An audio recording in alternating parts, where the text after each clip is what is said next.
Amis internautes fidèles à Casamance Actu TV, bonjour et bienvenue à Marsassoum. Comme vous le constatez, nous sommes sur le pont de Marsassoum dans la région de Sédhiou et nous avons un plaisir de tourner cette émission Tahaou Samogor avec El Hadji Ibrahima. Bonjour. Bonjour monsieur. Merci de vous présenter à nos chers internautes. Merci. Je m'appelle El Hadji Ibrahima Cissé, responsable politique du Parti démocratique sénégalais à Marsassoum, coordonnateur des karimistes. Monsieur Cissé, nous sommes sur le pont, une belle infrastructure quand même qui va changer le vécu quotidien des populations de cette localité. Effectivement, et dire que d'abord c'est une vieille doléance. Plusieurs générations à Marsassoum ont prié, ont exprimé de leur vœu ardent de voir un jour Marsassoum doté de ce pont. Parce que ça permet Marsassoum de se désenclaver. Tant qu'il n'y avait pas ce pont, c'est le bac qui assurait la navette des deux côtés. Oui. Et on voit souvent que les gens sont là et que le bac, son heure de départ n'est pas arrivée. Vous voyez que les gens se sentiront obligés de patienter. Donc tout ce temps perdu aura des influences négatives sur le plan économique, sur le plan du développement de la commune de Marsassoum. Alors, je rappelle que vous êtes un acteur économique dans la commune de Marsassoum, cette commune où la population est en majorité jeune. Qu'est-ce qui est en train d'être fait à ce niveau? D'abord dire que la jeunesse à Marsassoum est un parent pauvre. Elle est laissée à elle-même. Nous ne voyons venir aucun appui venant de la part de nos autorités. Je pense que c'est l'occasion pour moi de lancer cet appel à leur endroit. Parce que quand même, les jeunes veulent travailler. Mais avant de pouvoir travailler, on a d'abord besoin d'une formation de qualité. Marsassoum est une population à majorité jeune. Mais aucune piste de formation. Ça, c'est pas moi qui le dis. Vous pouvez demander n'importe qui dans cette ville.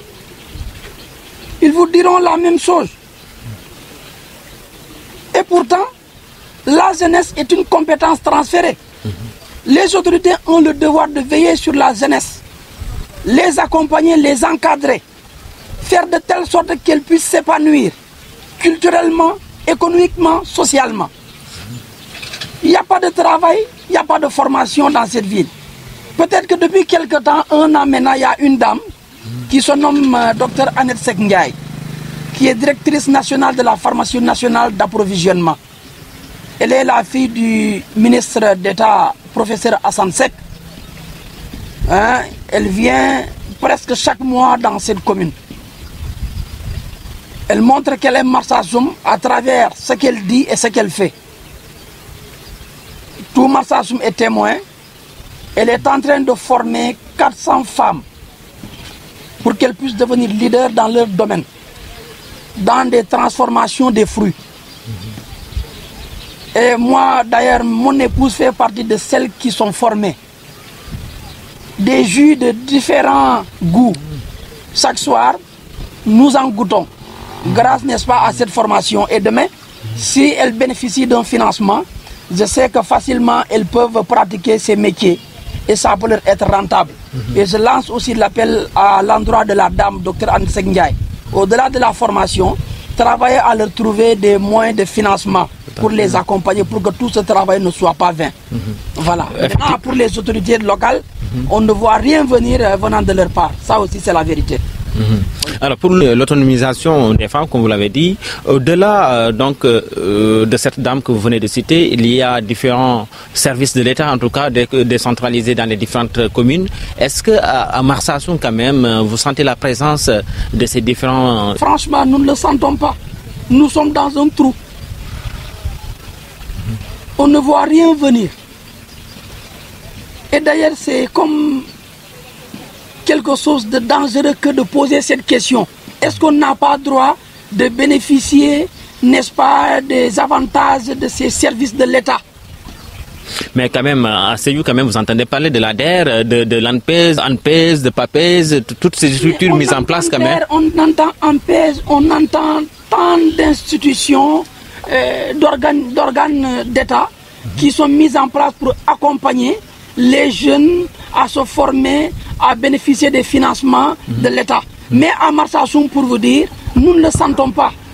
Nous ne le sentons pas. Je n'ai pas vu en tout cas un jeune de Marsassoum qui peut lever son petit doigt dire que moi j'ai bénéficié d'un financement venant de la part d'une organisation ou d'un organe mis en place par l'État du Sénégal. Ici à Marsassoum, il n'y en a pas. Ni formation, ni financement. On n'a rien vu venir. La seule formation qui existe ici, c'est la dame, Dr Annette Sengiaï, qui s'en charge. Donc, de passage, nous lui présentons nos félicitations et l'encourageons aussi à faire mieux. Parce que c'est ça, quand on aime sa commune, quand on aime sa population, on doit l'accompagner. Maintenant, pour ces institutions d'accompagnement des jeunes, nous, à Marsassoum, les jeunes ne voient rien venir. Alors, nous allons à présent parler de politique, puisque vous êtes également un jeune responsable politique du Parti démocratique sénégalais.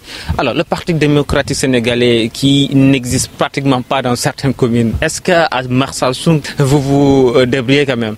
D'abord, ça me fait rire. C'est vous qui le dites. Je sais que c'est une façon de me taquiner. On sait que dans ce pays, le plus grand parti, c'est le Parti démocratique sénégalais. Et la première force de l'opposition sénégalaise et qui chaque jour se bat pour reconquérir le pouvoir politique au sommet et à la base. D'ailleurs, depuis quelque temps, nous affairons. Nous faisons de notre mieux pour exister dans les différentes communes du Sénégal et dans les différents départements à travers les élections municipales et départementales. Le PDS est un parti fort qui se massifie chaque jour et qui est en train d'atteindre ses différents objectifs. Ça, quand même, je peux vous le dire. Mais quand même, on ne peut pas nier également que le PDS a perdu beaucoup d'éléments, beaucoup de cadres, et ce qui a fait dans certaines localités, quand même, beaucoup de responsables politiques du PDS ont regagné la mouvance présidentielle. Vous savez, le PDS, c'est ce parti qui peut être vu comme étant un train. À chaque arrêt, il y aura forcément des militants qui vont descendre, d'autres montent. Ces défections, ça ne date pas d'aujourd'hui. Quand on se souvient, n'est-ce pas, aux années difficiles d'opposition du président Abdoulaye Wade, beaucoup de ces hommes qui étaient vus comme valides ont quitté le parti pour aller au parti au pouvoir, c'est-à-dire le parti socialiste d'alors. Mais cela n'a pas empêché la progression fulgurante, n'est-ce pas, du Parti démocratique sénégalais jusqu'à l'élection de notre maître Abdoulaye Wade à l'élection présidentielle. Donc, vous dire que de la même manière, nous sommes encore revenus dans l'opposition. On a deux expériences. On a exercé le pouvoir pendant 12 ans. On l'a quitté. On est encore plongé dans l'opposition. Nous nous battons. C'est vrai que revenir au pouvoir, ce n'est pas facile. Mais regardez ici en Afrique. Rarement on voit des partis politiques qui perdent le pouvoir et qui se maintiennent. C'est des partis qui disparaissent. Mais le PDS continue à exister dans le jeu politique sénégalais. Et ici à Marsassoum, je vais vous dire... Pas difficilement, oui, parce que avec la politique actuelle qui vise, n'est-ce pas, à déstabiliser le Parti démocratique sénégalais avec cette chasse aux sorcières, avec l'emprisonnement de notre leader Karim Wade et son exil forcé aujourd'hui au Qatar, chose qui nous déplaît et nous fait très mal. On n'y peut rien, mais quand même, avec la grâce de Dieu, je pense qu'un jour, il va revenir dans ce pays-là, il sera élu président de la République du Sénégal. Et à Marsassoum, ici, je vous dis, la plus grande force politique de la ville, c'est le PDS. Pourquoi on est battu à ces dernières élections? C'est parce qu'il y a beaucoup de réalités. D'abord, notre candidat Karim Wade n'est pas encore de retour au Sénégal. Beaucoup ne croient pas qu'il peut encore revenir. Et je leur dis qu'il reviendra quand je le... Mais au-delà de ces élections présidentielles, il faut le rappeler quand même que depuis 2014, c'est le parti APR, le parti au pouvoir qui est aux commandes de la commune, le PASTEF qui était venu deuxième lors de ces dernières élections. Pratiquement, le PDS a perdu des élections depuis 2014. Cela peut s'expliquer. Je vous dis d'abord, c'est en 2014 que le PDS a perdu les élections locales à Marsassoum. Et nous venons de faire 12 ans au pouvoir local. Et pourquoi le PASTEF était arrivé deuxième? Je vous explique d'abord que en 2019, le PDS n'avait pas de candidat. Le président Abdoulaye Wade nous a demandé de ne pas prendre part aux élections, puisque nous, on n'avait pas de candidat, donc personne ne pouvait savoir est-ce que c'était notre force réelle ou pas. Les candidats qui étaient là, c'était le candidat Macky Sall, c'était Ousmane Sonko, c'était Idrissa Seck, Madické Niang et Issa Sall. Et respectivement, le Benno Bokk Yakaar est arrivé en tête, le PASTEF en deuxième position et le Rewmi en troisième position. Parce que le PDS n'avait pas pris part à ces élections-là. Mais avant cette élection présidentielle, toutes les autres élections, depuis la perte du pouvoir local en 2014, nous sommes toujours arrivés deuxième. Derrière le Benno Bokk Yakaar. Et je vous dis, la marge de manœuvre qui nous sépare, ce n'est pas important. C'est la première fois que le PDS est recalé à la troisième position. Et la raison qui peut justifier cela, c'est que Karim Wade n'était pas candidat. Et cela, je pense que peut se comprendre facilement. Mais pourtant, à Marsassoum, on constate qu'il y a 2 ans, 3 ans de cela, il y a un changement. Certainement, l'équipe municipale est en train de faire des réalisations. C'est nous qui étions au pouvoir avant ceux qui sont là. Malheureusement, tout ce qu'ils ont dit en nous critiquant, ils font aujourd'hui pire. Ils nous ont dit de ne pas donner des zinc quand les familles en ont besoin. Aujourd'hui, le champion de donneur de zinc, c'est ce maire actuel. On nous a dit... Environ 1500 zinc par année. Oui, et il faut préciser que ce ne sont pas eux qui donnent. Ça fait partie des paniers. Dans des compétences transférées, le cas social est un cas pris en charge par l'État. Ce qu'on donne aux gens, c'est pour eux. Mais on nous a critiqué auparavant d'avoir fait ça. Et heureusement, alhamdulillah, ils ont compris que c'est obligatoire parce que quand on gouverne aussi, quand on administre, la population, quand elle a ses besoins qui sont exprimés, l'autorité a le devoir de répondre présent. Hein? Mais malheureusement, je dis, voilà une équipe. Je pense que depuis 1990, Marsassoum a l'équipe municipale la plus faible en termes de réalisation, hein, si on se réfère aux compétences transférées. Pourtant des routes sont construites, l'électrification quand même a connu une évolution, l'eau est accessible. L'eau, je pense, demander les Marsassoum à la borne Fontaine avec notre régime. Hein, c'est Alassane Ndiaye qui était maire quand Marsassoum bénéficiait, n'est-ce pas, de cette borne Fontaine-là. Ils sont venus trouver l'eau potable sur place à Marsassoum. Le centre socio-collectif de Marsassoum, ils l'ont trouvé sur place. Ils ont trouvé le marché central de Marsassoum sur place. Ils ont trouvé le stade municipal sur place. Ils ont trouvé le foyer des jeunes et de la femme sur place. Ils ont trouvé déjà, cette électrification était déjà en cours. Et je vais vous dire, pour préciser, il faut que l'amalgame cesse. Les grosses œuvres de l'État et les œuvres de la municipalité sont 2 œuvres différentes. Hein, par manque de réalisation municipale, ils veulent nous obliger à regarder que les œuvres de l'État et considérer que ce sont les réalisations. Et ça, quand même, je pense que c'est une pièce qui ne passera pas.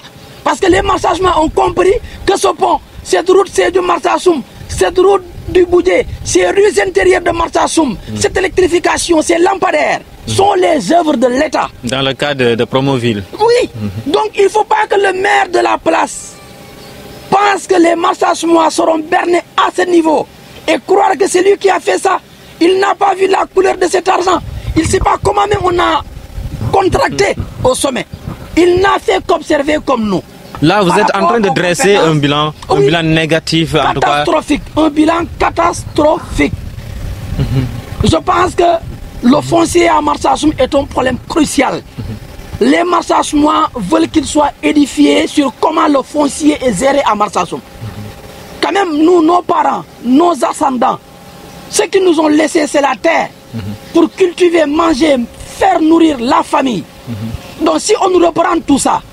Apparemment, des terres sont en train d'être bradées. Mais oui, aujourd'hui, tu veux même cultiver. Tu as besoin d'aller négocier avec les propriétaires d'aujourd'hui. Alors que c'était l'espace qui appartenait à ta famille.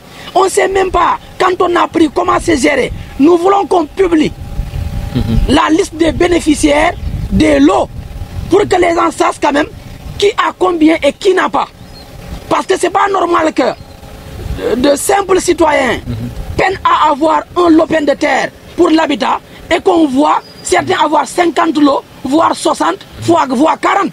Est-ce que cela est normal? Quelle que soit la procédure qui a été utilisée pour donner 50 lots ou 60 à quelqu'un, je pense que humainement, moralement, sur le plan du développement, c'est pas normal. C'est quelque chose qu'il faut fustiger. Alors, revenons un peu sur le développement local. Tout à l'heure, vous dressez un bilan négatif de la part de la commune. On sait également qu'à Marsassoum, le parti au pouvoir a toujours gagné quand même la confiance de ses populations. Alors, aujourd'hui, il y a toujours un maire qui est là, même si certains pensent que c'est un maire qui est basé à Dakar. Alors, est-ce que vous pensez qu'avec cette situation, la commune-là pourrait continuer à gérer convenablement la destinée de cette localité? D'abord, préciser que si le maire actuel est devenu maire, comment cela a été rendu possible? C'est pas directement que la population de Marsassoum a choisi ce maire. Tout à fait. Non, non, non. Il y avait une équipe de l'opposition d'hier qui avait fait face à notre candidat à l'époque, Alassane Ndiaye, le maire sortant. Mais une liste où il y avait beaucoup de candidats, quand ils ont gagné, les conseils, une fois arrivés à la mairie, la compétition a existé entre 3 Marsassoumois qui étaient dans la même coalition. Il s'agissait de Feu Mamadou Gassama, de Aliou Dabo, communément appelé Sana Dabo, et l'actuel maire Seni Mandia. Les deux qui étaient ex aequo, 14-14 au premier tour, si je peux l'appeler comme ça, ce n'était pas le maire là. C'était entre Feu Mamadou Gassama et Aliou Dabo. Et lui, il était 3e. Vous voyez que sur le plan du choix, il n'était même pas 2e. C'est comme si les Marsassoumois nous ont dit, s'il fallait choisir, si ce n'est pas Gassama, nous préférons choisir Aliou. Maintenant, dans ce jeu d'alliance, dans la salle de délibération de la municipalité, quand Aliou Dabo a refusé d'accepter que le doyen Mamadou Gassama passe maire, et que Seni lui a accepté de donner ses conseillers à Mamadou Gassama, ben, le retour de l'ascenseur, on l'a vu. Donc le maire, une fois élu, a demandé à ses partisans, conseillers, de voter pour Seni Mandia. C'est comme ça qu'il est devenu premier adjoint au maire. Sana était encore candidat pour le poste de 2e adjoint au maire. Il a été battu aussi parce que la même logique. Ils ont choisi Ousmane Sissé qui n'a jamais été même politique. C'était la première fois qu'on l'a vu sortir de nulle part, qui n'a pas fait l'école politique ici, parce que, ben, il faut le dire comme ça, mais la chance étant la chance, il est devenu 2e au maire. C'est quelqu'un que nous respectons beaucoup, et c'est rien de méchant, mais on veut juste dire les choses telles quelles. Maintenant, quand ce Mamadou Gassama est décédé, il faut encore une nouvelle compétition. Les conseillers sont appelés, ce n'est pas la population qui est appelée à choisir, ce sont les mêmes conseillers qui sont appelés à choisir. Et beaucoup de conseillers à l'époque, pensant que Sana a refusé de laisser Mamadou Gassama passer, en étant toujours habité par ce sentiment de sanction, ils ont continué à sanctionner Sana Dabo pour préférer Seni Mandiang qui a accepté de donner ses conseils à Mamadou Gassama. Voilà, c'est comme ça que Seni Mandiang est devenu maire. Je me pose aujourd'hui une question.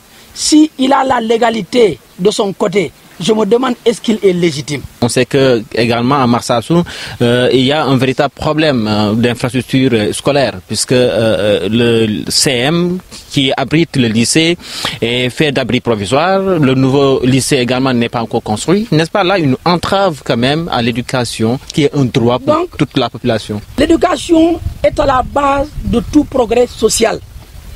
On dit le lycée de Marsassoum. Le lycée existe parce que on nous a donné le lycée. Mais le lieu qui habite le lycée, c'est le lieu du CEM. Tout à fait. Pourquoi jusqu'à présent le CEM et le lycée sont ensemble? C'est parce que quelque part, la volonté politique n'est pas au rendez-vous. Leur devoir de prendre en charge cette question éducative, aujourd'hui, ne nous a pas convaincus. Nous ne pensons pas qu'ils sont à la hauteur. Et il n'y a pas longtemps, il y a des fils de Marsassoum qui sont basés en France et en Europe. À un moment donné, il se dit qu'ils étaient sur le point d'obtenir le financement d'un lycée à Marsassoum. Mais que les autorités en France avaient juste besoin de l'assentiment de nos autorités et de nos autorités locales et départementales. Je peux prendre au mot M. Madi Gassama, on peut le demander. Maintenant, pourquoi tout ça n'a pas été fait? Nous voulons que nos autorités nous clarifient un peu la situation. Se taire comme ça, passer le maximum de son temps à Dakar, ne peut pas nous empêcher de nous poser des questions utiles. C'est que les interpellations sont nombreuses. Sur le plan du foncier, sur le plan de la santé, sur le plan de la culture, rien n'est fait ici. Sur le plan de l'environnement, sur le plan de la pêche, sur le plan de l'urbanisme même et de l'habitat. Donc on a besoin qu'il nous édifie avant que cela ne soit trop tard. Alors Marsassoum, c'est également l'aspect culturel, même une localité qui était très connue par sa culture, la culture casamançaise, également avec la naissance de Ucas Band de Sédhiou qui est parti de Marsassoum. Alors est-ce que cet aspect culturel aujourd'hui est vécu comme autant? Je vous dis, la culture à Marsassoum, elle ne se vit pas. Et pourtant Marsassoum était un grenier culturel. Tout à fait. Quand on se rappelle les Toumani Kamara, qui ont dignement représenté la culture de cette commune jusqu'en France. Et quand aujourd'hui Marsassoum n'est plus cité comme étant un creuset culturel, c'est une déception, c'est une honte. Merci à vous, El Hadji Ibrahima. Voilà. Donc nous sommes arrivés au terme de cette émission.